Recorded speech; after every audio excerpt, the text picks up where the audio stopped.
ازيكم عاملين ايه؟ وفيديو جديد. عندنا بكره مواجهه للاهلي امام كهربا الاسماعيليه. مباراه صعبه مش سهله. لو جينا بصينا على نتائج كهربا الاسماعيليه في الدوري الموسم ده هنلاقيهم فايز 4 مباريات، متعادل 2، خسران 2.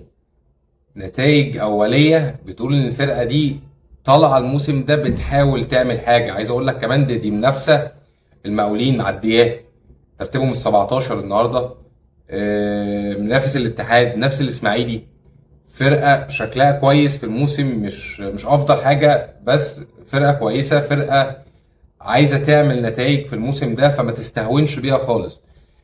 انت راجع من مباراه الزمالك، شكلك احسن، افضل، معنوياتك اعلى بكتير. الفرقه دي هتنزل قدامك هتدافع ال 90 دقيقه حرفيا، مش هتديك مساحات، مش هتديك الفرص اصلا ان انت تفكر تهاجم عليها بخطوره زي ما بتتوقع في كل مباراه. ماتش الزمالك، فهمت الزمالك صح، قفلت فعلا بجد نص الملعب على عبد الله السعيد، وده كان افضل حاجه في مباراه الزمالك، ان انت قفلت عليهم نص الملعب، وده اللي قدر يديك انت المساحات وقدرت تمسك كوره فعلا يعني. فاتمنى الاهلي بكره ما يستهونش بالمباراه، يخلص الماتش ده شوط اول اصلا مرتاح بسكور للاهلي. في لعيبه كان ليها تاثير كبير قوي في مباراه الزمالك. عندك حسين الشحات راجع فايق، معنوياته احلى، افضل بكتير. طاهر خلاص بقى اتصاب، اركن بقى شويه على جنب كده، خدت وقتك وفترتك، شكرا يا باشا، مش عايزين منك حاجه تاني، اقفل بقى على كده. خلاص دي فتره الشحات. احمد عبد القادر، بن شرقي، تريزيجيه كده كده مريح الماتش للانذارات.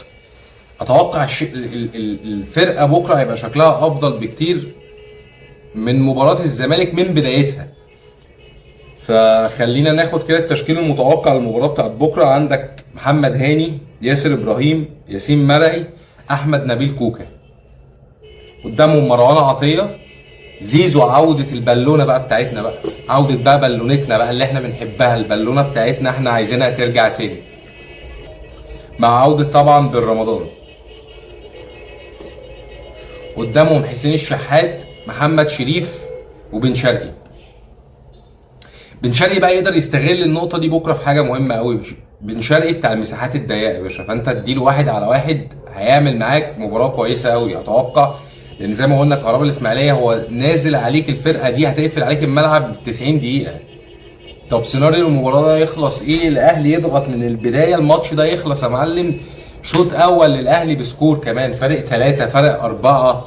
يعني انت تخلص الماتش ده شوط اول، ما تستهونش كمان بالفرقه اللي قدامك، خلي عندك الروح او حط في دماغك انا نازل اكسب شوط اول، مش نازل العب ال 90 دقيقه وزي ما ربنا يسهل. لا لا، انت اعمل عليك من اول دقيقه لاخر دقيقه في المباراه دي، اللي بيبقى المطلوب منك كل ماتش، خاصه ان انت داخل كمان على دوري ابطال افريقيا، داخل على بطوله مهمه جدا يعني.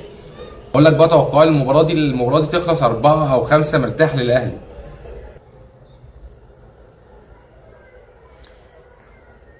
دي نهايه حلقتنا، وعايزك تتوقع نتيجه المباراه في الكومنتات، واشوفكم بعد الماتش.